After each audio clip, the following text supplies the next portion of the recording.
Greetings, brothers and sisters in Christ. This Sunday we celebrate the 5th Sunday of Lent. Our Lenten journey continues. We can almost see the end.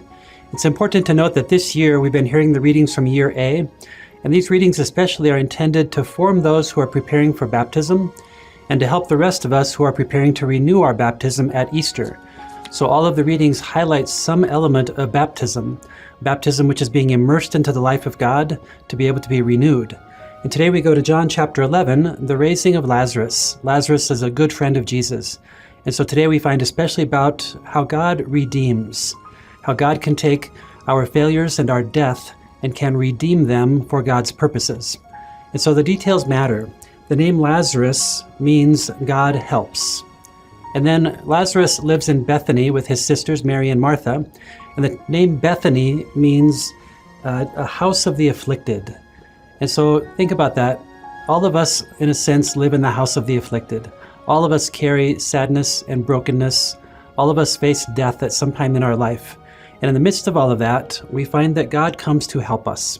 God comes to help us, to save us, to rescue us, if you will, and then especially to redeem us. So that's what's happening in the story. The story is about all of us, about you and I, and how Jesus wants to come into your affliction at this time in your life. So you might offer to him something that's afflicting you at the moment, and then trust that he will help you in that. Lazarus is a good friend of Jesus, we know that. Jesus hears that Lazarus is sick. He's been sick for 2 days. He waits 2 more days before he goes to help. Why is that? Why doesn't Jesus run to help his friend? Or why doesn't Jesus from far away help his friend?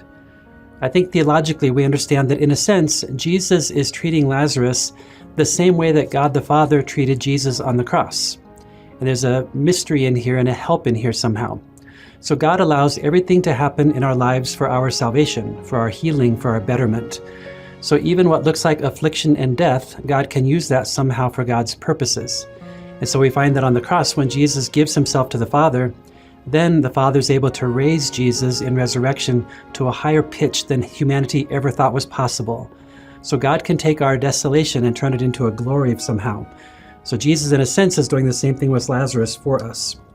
So we have a God who doesn't just run in and rescue us. And I think that's what we want, right? When things are going poorly, like I call upon God and want him to help me now. Nope, God has a different way, and we want to trust that. It's a way of redemption. Again, God takes our death and can redeem it and turn it into life.